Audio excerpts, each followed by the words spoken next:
If you use Yahoo Mail and you want to stay more organized, creating a contacts list is one of the easiest ways to do it. In this video, I'm going to show you exactly how to create a contacts list on Yahoo Mail, step by step, so you can group people together and send emails faster in the future.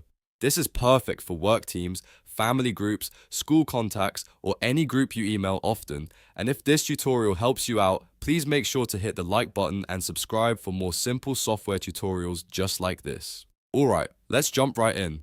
First, open Yahoo Mail and make sure you're signed in to the correct account. Once you're inside your inbox, look toward the top right corner of the screen and click the contacts icon. This will take you to your Yahoo contacts area where you can manage people, groups, and lists all in one place. If you've never done this before, don't worry, it's very straightforward. After that, look for the list section and click on it. This is where Yahoo Mail lets you create a group of contacts instead of adding people one by one every time you want to send an email. Once you're in the list section, click Create List. This starts the setup for your new contact list. Now you'll need to enter a list name. Choose something clear and easy to recognize, like team, clients, family, or school friends. A good name helps you find the list quickly later, especially if you create multiple lists for different groups. After naming the list, add the contacts you want to include. You can type in names or select contacts from your saved Yahoo contacts, depending on what appears on your screen.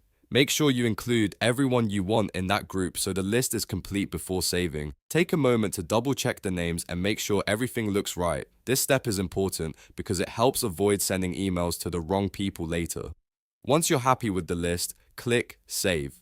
Yahoo Mail will then create the contacts list and store it in your account so you can use it anytime. Now that your list is created, you can use it when composing new emails. Instead of adding each person separately, just type the name of the list and Yahoo Mail should pull in everyone in that group automatically. This saves time and makes it much easier to email multiple people at once. If you ever need to edit the list later, you can come back to the contacts section and update the names, add new people, or remove anyone who no longer needs to be included. That gives you full control and keeps your contact groups organized as your email needs change over time. So that's how to create a contacts list on Yahoo Mail in just a few simple steps. Open Yahoo Mail, go to contacts, click lists, select create list, enter a name, add your contacts, and then click save. It really is that easy. If this video helped you, please give it a thumbs up and subscribe to the channel for more helpful tutorials. Thanks for watching and I'll see you in the next one.